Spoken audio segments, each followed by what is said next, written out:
Hey guys, you're in a nutshell with me, Ina. For this episode, hindi muna masyado life story ang ating pag-uusapan, kundi meron pong, negatibo, hindi magandang experience ang ating isang kababayan dyan sa Lethbridge, Alberta, kung saan medyo parang nabiktima siya ng isang scam na tina-target ang mga job applicants. Naku, nakakalungkot nga naman. Meron talaga mga nagte-take advantage sa mga job seekers ngayon. Siya po ay si Lai Badilla. Dito daw Badilla, no? Badilla. Hi, Lai! Hello po. Oh, okay, nako, sabi ko nga nakakagalit, no? Sa totoo lang, yung nangyari kay Lai. Talaga. Dahil ang binibiktima ng scam na kayang ikukwento ay yung mga syempre naghahanap ng trabaho to make ends meet.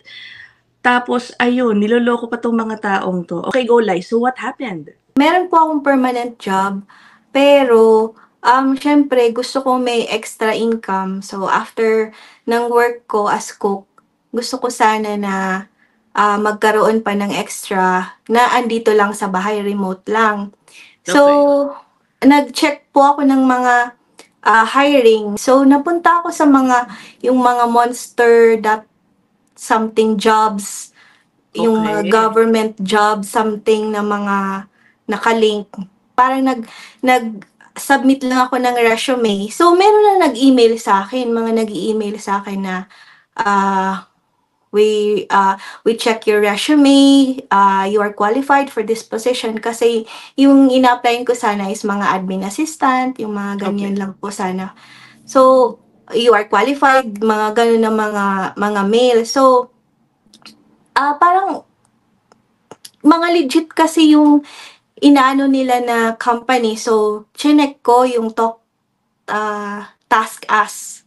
So, yung Okay. Task Us is a call center in US, pero upon searching, chinek ko, meron din sa Philippines. So, binigyan ako ng address, tas chinek namin dun sa website. Legit, US talaga siya.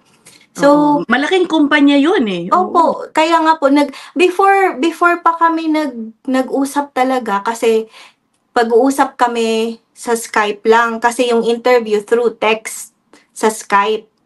So, sabi ko, check Hindi mo video nga. walang video na Wala nangyari. pong video. Okay. So, chinek ng husband ko, sabi, legit naman yung company, tapos yung address, legit na pin doon sa talagang yun talaga yung office. So, parang namin na legit talaga to. So, nag-pursue na ako, sabi ko, okay, we can pursue the interview.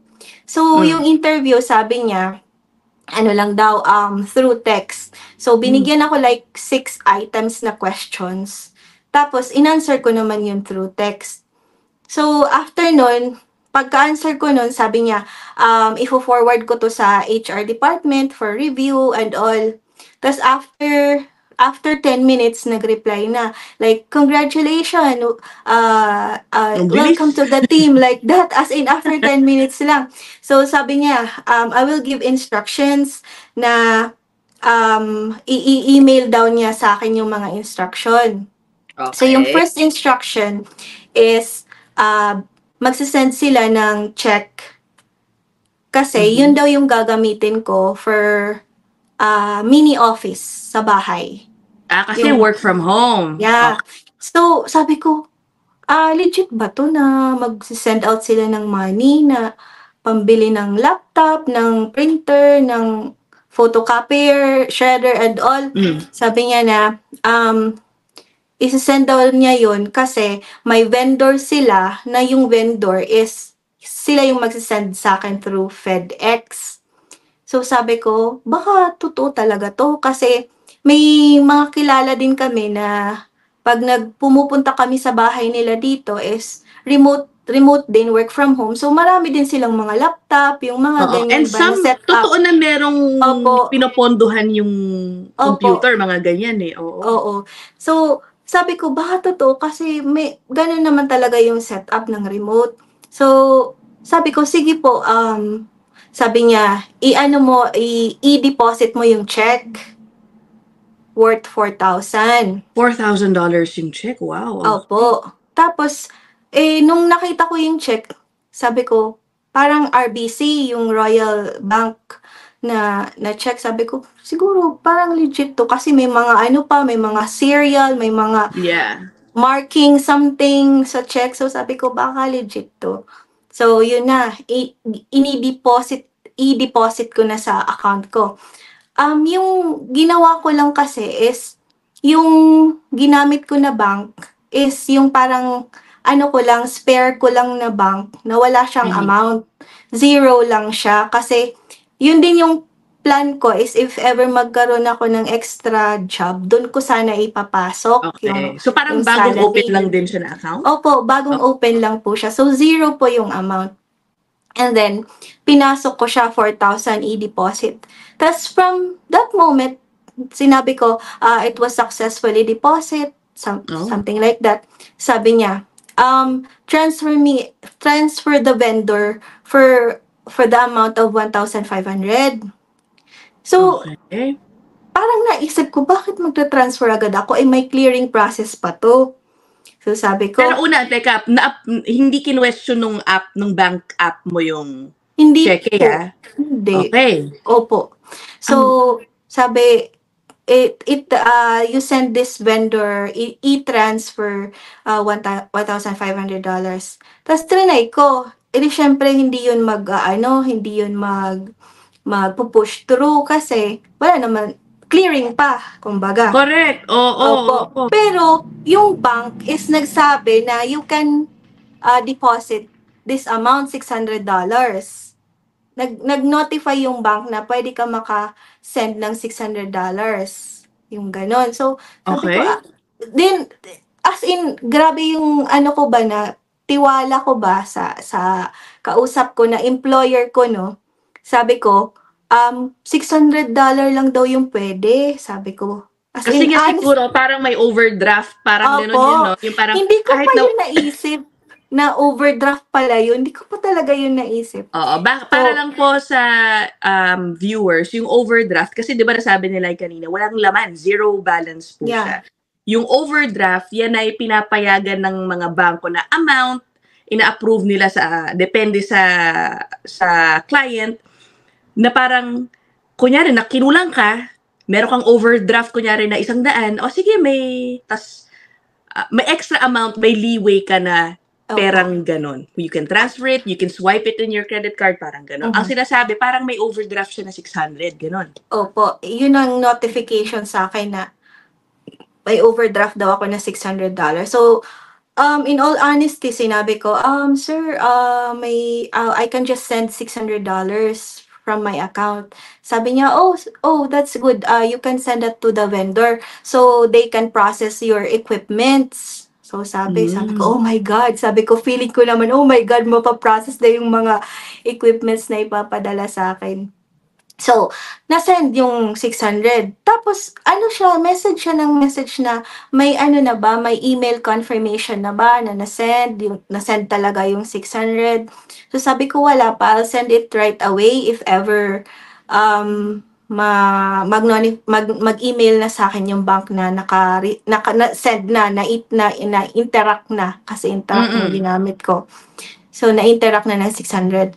Tapos, na naman siya, message na naman siya, pwede bang gamitin, if ever you have extra money, pwede bang i-send mo na agad yung 500? If ever may extra ka, mag-send ka ulit ng $500 para, ayun na nga, ma-push na yung mga equipments.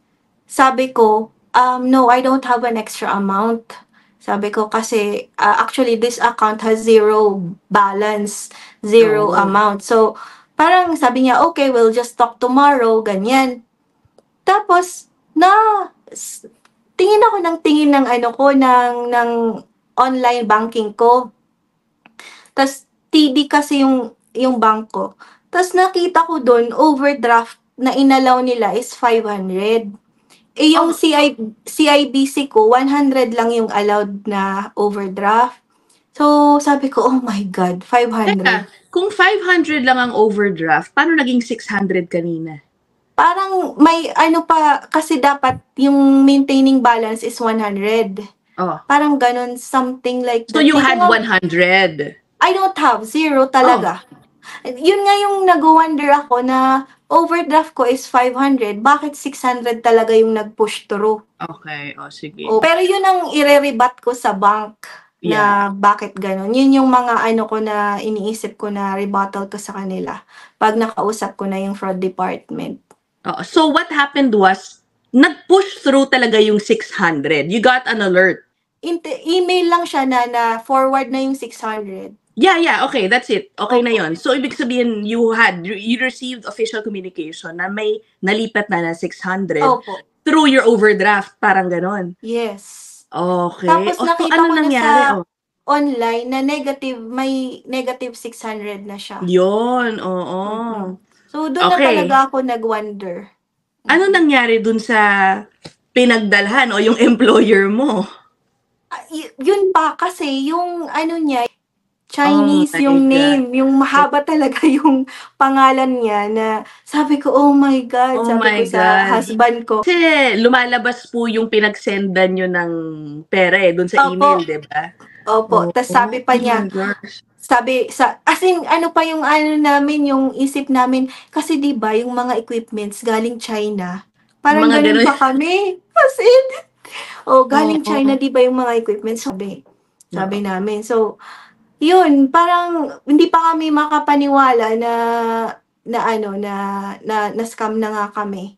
So, pero nung gabing yun, parang kinakabahan na ako, kaya the next day, pumunta na talaga ako ng bank para And you didn't hear back from your so-called employer? Ano nangyari? The next day, tawag siya ng tawag, tapos, message ng message na, how are you, ganyan, let's push through your employment process, ganon. Then, sabi ko, you're a scammer, give back my $600, tas wala na. End na. Wala, hindi na siya nag-communicate. Oh my gosh. So, in short, goodbye, $600. Yes. Nagkautang ka pa ng 600 basically dun, dahil sa overdraft mo. Opo. Okay, you went to the bank. What did they say?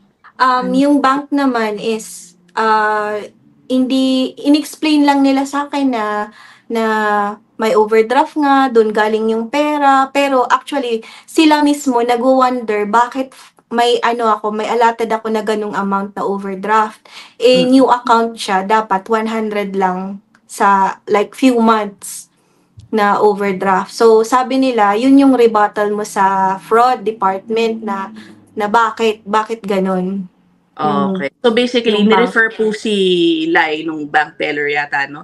Sa fraud department. So you have to work with the fraud department, and she was also advised to go to the police and file a report. Yes. Ay, nako. Ang hirap, ano? Siyempre, hindi rin maliit na bagay yung 600, lalo na si Lai po she is an international student. Diba? Oo, diba? Ano ba yan? $600 is $600. Ang daming pwedeng papuntahan noon. Sabi nga ng husband ko, hayaan mo na, kasi parang na-stress na kasi ako. Sabi niya, hayaan mo na, ano na lang yan, itanungin mo na lang sa bank kung pwede ba installment. Sabi ko, hindi, kasi hard-earned money natin yan, paghihirapan muna natin yan bago natin maipon yung 600 na yan. So, yun, parang lessons learned, pero I just want to reach out sa yung mga ganito din sa akin na gusto magkaroon ng extra na wag talagang magtiwala agad.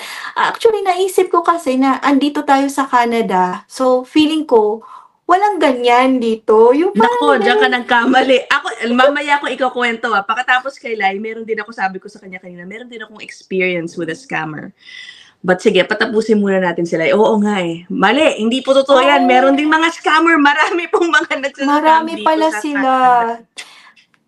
Parang yun, yung ngayon ko lang, yung iniisip ko lang ngayon is, ayoko magkautang sa bank. Kaya ilalaban ko talaga yan na wag niyo akong singilin ng ganyan amount. At the very least, you can dispute why you have a large, overdraft fee. Kung mahahanap o malolocate o matitrace man nila yung tao o yung mga nasa likod nun. Let's hope for the best. Naku, hindi ko rin alam paano ba ang proseso dito, no? Sana let's pray na matrace kahit papano. They're preying on, job seekers. Opo. Diba? Yung mga mas nangangailangan din ng pera. Yung vulnerable talaga. Oo, exactly. So, kailangan Yung mga atat na talaga. atat magkaroon ng extra. Correct. Dahil siguro sa pagiging atat, sabi nila, Opo. minsan naiisip mo talaga na, ito na yung chance ko, totoo talaga to. Opo. Nakakaligtaan pong to really verify yung mga important information. Although nga sila you tried naman yung kumpanya na task us. Again hindi po sila involved dito. Opo. Actually, nag-email din po ako sa kanila. Oh. To verify, pero syempre siguro yung email nila is hindi nila binabantayan kaya wala din. Oo. Opo. So these scammers are using legitimate companies. Yes. Kaya kapag i-check mo, totoo ba tong employee na to? Lalabas nga naman talaga yung information ng totoong employer. Pero, kumbaga, they are misrepresenting and basically claiming all falsehoods. And what happened to the 4,000 check? Wala na siya po. Kasi fake check, bad check siya. Naging fake. Were you nakakuha rin ng email informing you na, yung check na, ayun na mo, hindi legit? Wala din po. Ha?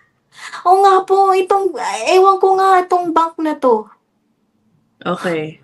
Wag muna natin sabihin kung ano, baka mapahamak tayo. Talaga, nakakaloka. Opo. Walang information na nag-bounce yung check, yung ganyan ba? Kasi bounce yun Correct. Bounce na yun So, walang information. Yun kinakatakot ko kasi sa Philippines, pag nag-bounce yung check, magbabayad ka ng like 5,000 pesos. Oo, may penalty. Kinakatakot ko, ma-penalize ako na nag-bounce ako, may bouncing check sa account ko. Kaya pumunta agad ako. Hi. Well, anyway, sige, ako briefly, i-share ko din yung aking experience. So, matagal ko nang iniisip din na gumawa actually ng isang vlog about my experience. Pero ayan, mas mabuti, dalawa na kami nila. Okay. Sa akin naman po, nakakatloka. Sometimes I sell my used items sa Facebook Marketplace. Okay? My God, magkano lang involved dito sa item na ito? Para mga lumang items ng anak ko, some winter clothes or something. Ito nakakaloka siya. $10 lang binibenta itong item na ito. So, meron ngayong nag-alok. Sige, is it still available? Oo, available pa siya. When can I pick up? Sabi ko, anytime. Sabi niya, sige, kukunin ko in 2 to 3 days. Pero for now, i-reserve ko na yung item. Sabi niya, bigyan niya ako ng e-transfer. So, sabi ko, sige, ito email ko. Kasi sa e-transfer po, o Interact, email lang naman ang hinihingi. Niya, maya-maya, nakuha mo na ba yung payment? In English po to Nakuha mo na ba yung payment? Wala pa. Kasi mag-i-email alert sa akin yun diba? If somebody deposited an amount. Sabi ko, wala pa. But it's okay. I'm sure it will come. Kasi na-send na raw niya. Okay. Sabi ko, it's okay. I'll reserve your item anyway. Kasi parang weekend pa yata nga, kako, baka na-late lang din ang bangko or delayed lang din yung transaction, mga ganyan. Sabi niya, check mo ulit. Basta kinukulit niya ako na, wala pa ba? Wala nga. Sabi niya, eto, may sinend, dito na ako na loko. May sinend siya sa akin na link. Na parang may QR code. May QR code. When I click on the link, it looks like my bank's portal, website.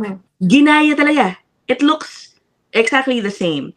Tapos may login information, sign in, tsaka password. Parang may note dun, somebody deposited $10 to your account, mag-login ka, tapos tanggapin mo.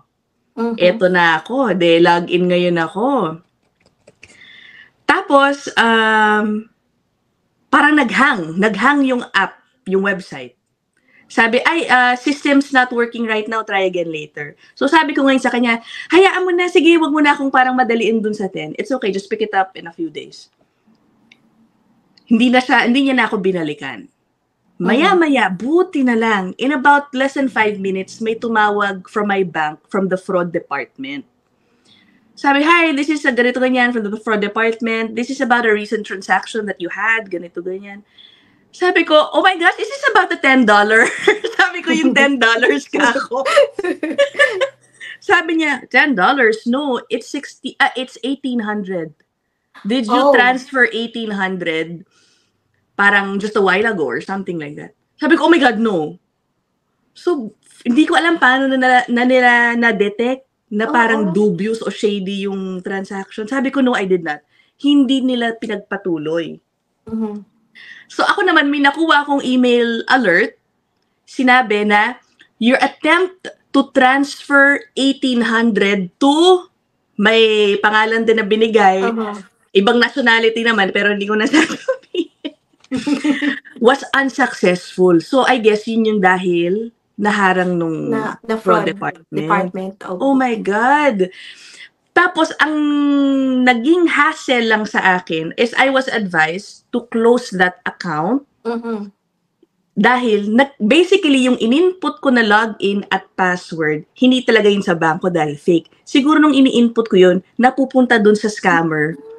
Tapos in-input nila sa totoong app ng banko, and then they did a fund transfer. Nakakaloka. Grabe, meron pala Tingnan mo, silang 'di ba? ganyan. Madadali ka kasi I trusted them kasi nasa isip ko $10 lang naman Oo. ito. Transaction Oo. na to. Ang masaklap diyan, in my bank, I had 3 accounts. I had a checking, savings, dollar account na maa-access with my login details. So, kinailangan ko silang tatlong I-close. isarado. So, sobrang hassle. Nandun lahat yung mga auto-debit ko. Alam mo yun sa utilities. Then, I had to, open the accounts and then transfer all the information. Yung mga, sobrang hassle. At, pero buti na lang din na detect. Malaki-laki din yung 1,800. Sabi ko nga, thank God they didn't bother with the other, kasi checking yung pinakialaman nila. But they easily could have accessed also my savings, tsaka yung dollar. Nakakaloka. Yung ano lang talaga, magaling yung bank na yan. Sabi ko nga, super thankful ako na yun ang nangyari. Pero 'di ba, nagkalat ang mga scammer dito sa Canada. Ang dami pala nila. Kaloka. So, siguro yung viewers natin, if you also have similar experiences, i-comment yun dyan sa comment section para malaman natin at maging aware tayo sa mga ganyang mga modus. Kumbaga.